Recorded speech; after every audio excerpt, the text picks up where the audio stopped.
The Prime Minister. Thank you, Mr. Speaker. Thank you, Mr. Speaker. Well, if they want a change, Mr. Speaker, they want a change of government, Mr. Speaker, let them have an election. Now, with your permission, I shall make a statement on yesterday's Supreme Court verdict. There'll be ample opportunity for everybody who wants to question the Prime Minister in conformity with usual practice to do so, but the statement must and will be heard. The Prime Minister. Thank you, Mr. Speaker. With your permission, I shall make a statement on yesterday's Supreme Court verdict and the way forward for this paralysed Parliament. 3 years ago, more people voted to leave the European Union than have ever voted for any party or proposition in our history. Politicians of all parties promised the public that they would honour the result.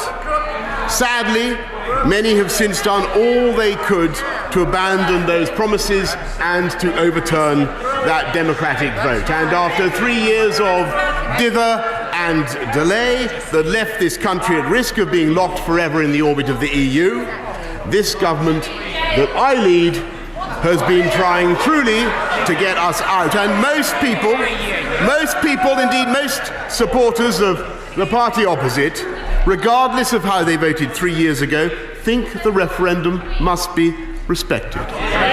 They want Brexit done. I want Brexit done, and people want us out on October the 31st with a new deal if possible, but without one if necessary. Now, 64 days ago, I was told that Brussels would never reopen the withdrawal agreement.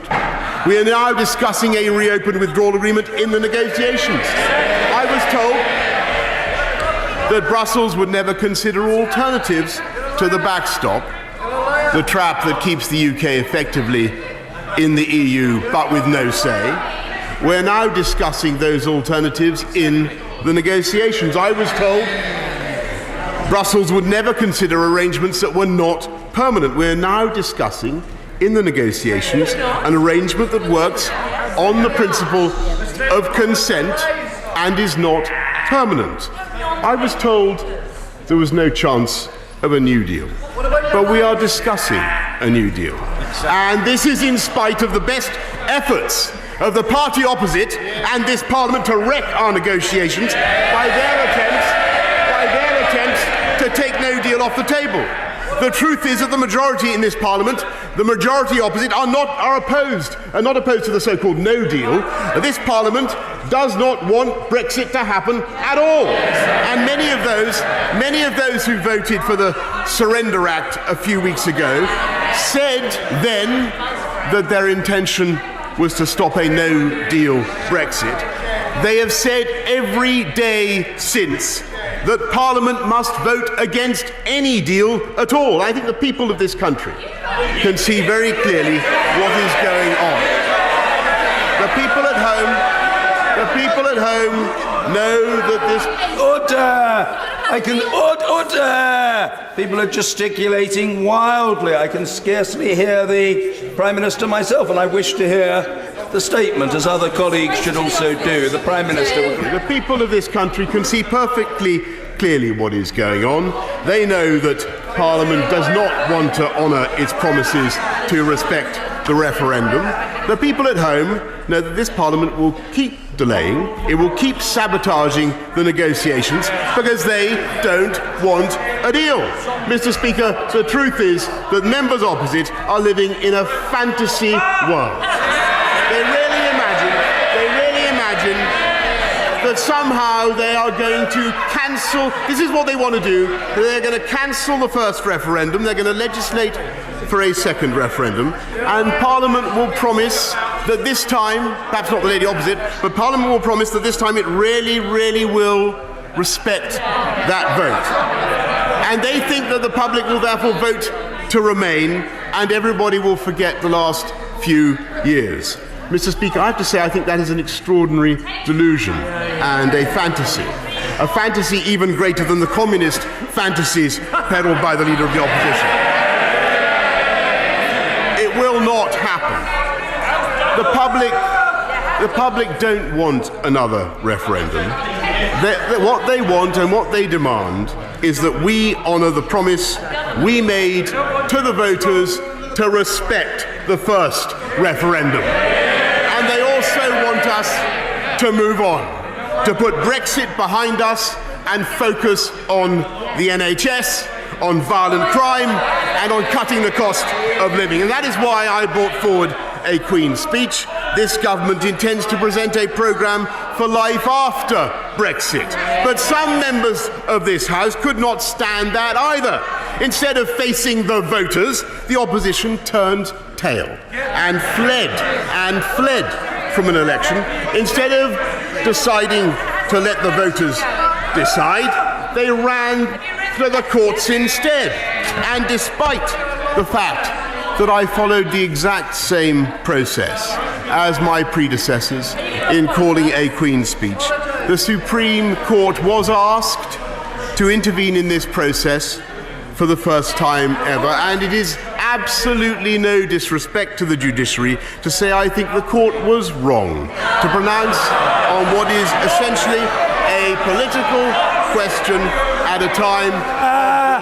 Order! Whatever the strength and intensity of feeling and the passions to which these matters give rise, we must hear what is being said in the chamber, and I wish to hear the Prime Minister. The court was wrong to pronounce on what is essentially a political question at a time of great national controversy. So we have opposition MPs that block and delay everything, running to the courts to block and delay even more, including blocking legislation to improve and invest in our NHS and keeping violent criminals in jail. And I think the people outside this House understand what is happening. They know that nothing can disguise the truth. It's not just that this Parliament is gridlocked, paralysed, and refusing to deliver on the priorities of the people. It's not just unable to move forward. It's worse than that, Mr. Speaker. Out of sheer selfishness and political cowardice, members opposite are unwilling to move aside and give the people a say. They see MPs demanding that the people should be given a say one week and then running away from the election that would provide the people with a say. And worst of all, they see ever more elaborate legal and political manoeuvres from the party opposite, which is absolutely determined to say, we know best, and thumb their noses at the 17.4 million people who voted to leave the European Union. The leader of the opposition and his party do not trust the people. The leader of the opposition and his party are determined to throw out the referendum result, whatever the cost. They don't care, Mr. Speaker, about the bill for hundreds of millions of pounds that will come with every week of delay. They don't care if another year or more is wasted in arguing about a referendum that happened 3 years ago. All that matters to them now is an obsessive desire to overrule the referendum result. While we want to take our country up a gear, to go forward with a fantastic programme, an accelerated programme of investment in infrastructure, in health and education and technology, they are throwing on the handbrake. Well, Mr. Speaker, we will not betray the people who sent us here. That's what they want to do. We will not abandon the priorities that matter to the public. And we will continue to challenge those opposition parties to uphold democracy. If honourable and right honourable members opposite so disagreed with this government's commitment to leaving on October the 31st, they had a very simple remedy at their disposal, did they not?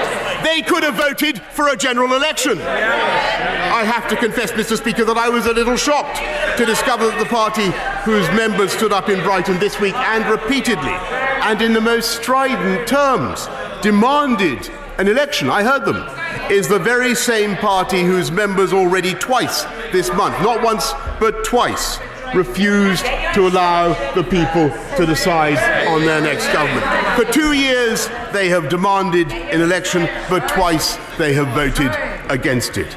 The leader of the opposition changes his mind so often. I wonder whether he supports an election today or whether the shadow chancellor or the shadow attorney general have overruled him again, because they know that the voters will judge their manifesto for what it is: more pointless delay. Is he going to demand, perhaps he's going to demand an election and then vote against it? Just as he said he wants to negotiate a new Brexit deal and then vote against that too. Is he actually going to vote no confidence in this government? Is he going to dodge a vote of no confidence in me as Prime Minister in order to escape the verdict of the voters? I wonder, does he in his heart even want to be Prime Minister anymore? He says that I should go to Brussels on 17th of October and negotiate another pointless delay, but he doesn't want to go himself. And even if he did, his colleagues wouldn't let him, because quite frankly they recoil. They recoil at the idea of him negotiating on the people's behalf, representing this country with the likes of Vladimir Putin, let alone the EU or the mullahs of Tehran.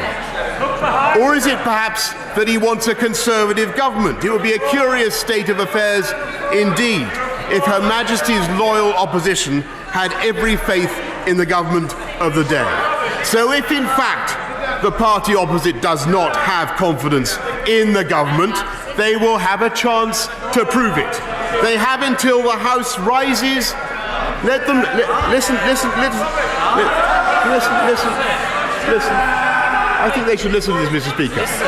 They have until the House rises today to table a motion of no confidence in the government.